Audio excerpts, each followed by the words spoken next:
The head of Australia's foreign spy agency has hinted that disgruntled officials in non-democratic societies, such as China, are more likely to betray their governments and leak information as the regimes tighten their control. Paul Simon, Director General of the Australian Security Intelligence Service, ASIS, the country's equivalent to the US Central Intelligence Agency, revealed that the organization benefited when authoritarian regimes are suppressing dissent within their borders. When leaders abolish fixed political terms, for example, they become responsible and accountable for everything, including the disillusion that emerges from within. This provides us with an edge, he told the Lowy Institute in Sydney on the 70th anniversary of the agency's founding. We noticed that in closed societies, top officials will always reinforce leaders' biases and assumptions. That, after all, is the safest career path for them. Speaking truth to power is an enduring strength of our system, he said in reference to democratic system. Simon then said he believed more and more officials unhappy with the trajectory of closed societies would start speaking out or take risks to do so.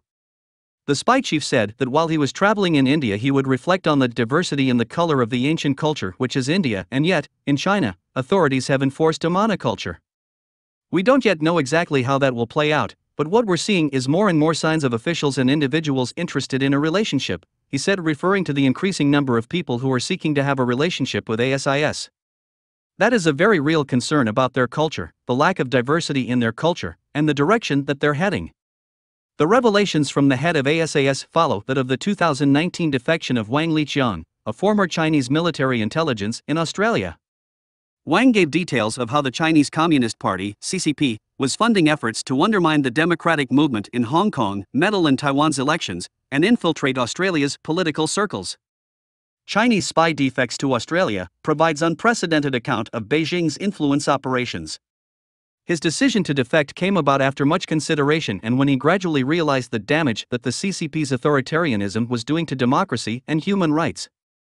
My opposition to the party and communism became ever clearer, so I made plans to leave this organization, he said, noting that his time in Australia allowed him to experience democratic freedoms and become more ashamed of what the CCP was doing to undermine democracy around the world. So I decided to completely abandon my work and make a clean break with the party. Meanwhile, the head of ASIS also gave an insight into what type of intelligence, or gems, his agents try to obtain. The intent of countries, the intentions of leaders, they're the gems, they're the edge that, in our national interest, our political leaders and policymakers need some context around, he said. Simon also said there were two ways to obtain that sort of intel, and one was through the ill discipline of a country or regime's leaders in the way they communicate, pointing to how Russian media outlets have operated during the Ukraine war.